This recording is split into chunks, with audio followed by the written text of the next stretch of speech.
Right Azeem, thank you. Covid కేసులతో AP సర్కార్ alert అయింది. కోవిడ్ కేసులపై మంత్రి సత్యకుమార్ రివ్యూ కూడా నిర్వహించారు. ఏపీలో ఇప్పటి వరకు ఒక కేసు నమోదైందన్నారు సత్యకుమార్. అధికారులను అలర్ట్ చేశామని, ప్రజలు భయపడాల్సిన అవసరం లేదని అన్నారు. అన్ని అప్డేట్స్ ఫీల్డ్ రిపోర్ట్ ద్వారా మా ప్రతినిధి రాజ్ కుమార్ అందిస్తారు. రాజ్ కుమార్.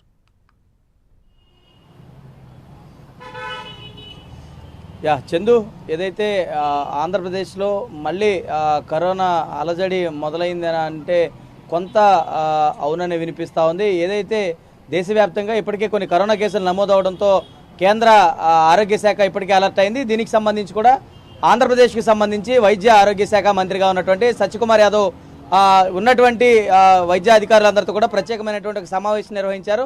ఈ సమావేశంలో కోవిడ్కి సంబంధించి ఎలాంటి జాగ్రత్తలు తీసుకోవాలనేటువంటి అంశాలపైన ప్రధానంగా చర్చించినట్లుగా కూడా తెలుస్తూ ఉంది. ఏదైతే విశాఖపట్నంకి సంబంధించి కూడా ఒక వ్యక్తికి ఇప్పటికే కరోనా సోకినట్లుగా కూడా తెలుస్తూ ఉంది.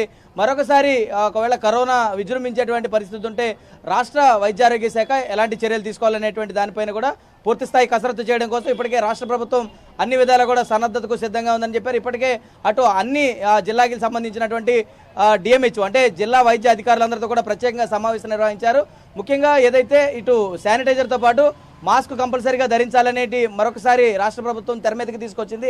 ప్రతి ఒక్కరు కూడా కనీసమైన అంటే గుంపులుగా కూడేటువంటి అవకాశం ఏదైనా ఉంటే తప్ప ఎక్కడ కూడా దూరంగా ఉండాలనేటువంటి అంశాలను రాష్ట్ర ప్రభుత్వం మళ్ళీ తీసుకొని వచ్చింది. కాబట్టి ప్రజలందరూ కూడా వీటిని కంపల్సరీగా పాటించాలి.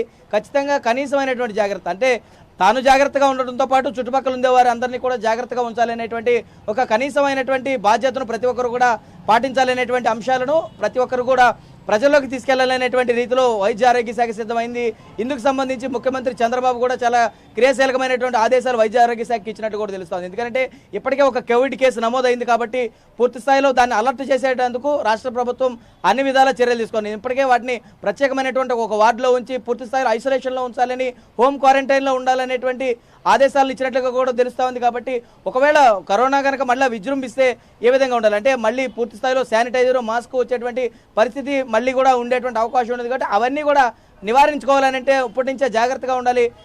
దేశవ్యాప్తంగా ఇదే సంఖ్య పెరుగుతున్నప్పటికీ కూడా కేంద్ర ప్రభుత్వం కూడా దానికి సంబంధించినటువంటి గైడ్లైన్స్ అన్ని రాష్ట్రాలకి సంబంధించినటువంటి అటు మంత్రులతోనూ ఇటు ప్రధాన అధికారులతోనూ ఇటు వైద్య ఆరోగ్య శాఖకి సంబంధించినటువంటి ఉన్నతాధికారులతో కూడా కేంద్ర ఆరోగ్య శాఖ ప్రధానంగా సమీక్షించినట్లు కూడా తెలుస్తూ ఉంది. ఏదైతే కోవిడ్ విజృంభిస్తాయి అంటే గతంలో 2019లో కోవిడ్ వచ్చినటువంటి తర్వాత పూర్తిగా కూడా ఆర్థిక అసమానతలన్నీ కూడా దేశవ్యాప్తంగా కూడా నమోదైనాయి. ఎందుకంటే ప్రతి ఒక్కరు కూడా చాలా ఇబ్బందులు పడినటువంటి పరిస్థితి. పూర్తిగా కొన్నాళ్ల పాటు లాక్డౌన్ విధించారు. కాబట్టి అలాంటి పరిస్థితులు తలెత్తకుండా ముందు నుంచే రాష్ట్ర ప్రభుత్వం ఇటు కేంద్ర ప్రభుత్వం రెండు కూడా అలర్ట్ అయినాయి. కాబట్టి ఉన్నటువంటి వాటిల్లో కూడా చాలా జాగ్రత్తలు వహించాలనేటువంటి పరిస్థితి. ఎందుకంటే ఇది అంటువ్యాధి కాబట్టి ప్రతి ఒక్కరు కూడా సోగేటువంటి అవకాశం ఉంది. కాబట్టి పూర్తి స్థాయిలో జాగ్రత్తలు వహించాలని ఇటు రాష్ట్ర ప్రభుత్వం అయితే చర్యలు చేపట్టింది. కాబట్టి చూడాలి ఏ విధంగా కోవిడ్ కేసు అయితే నమోదైంది. కాబట్టి ఏ విధంగా వీటికి సంబంధించి రాష్ట్ర ప్రభుత్వం యొక్క చర్యలు, ప్రజల యొక్క బాధ్యత ఏ విధంగా ఉంటుందనేది కూడా చూడాల్సినటువంటి అంశంగా ఉంది. Chandu. Right Raj Kumar, thank you for the updates. Chenchal కూడా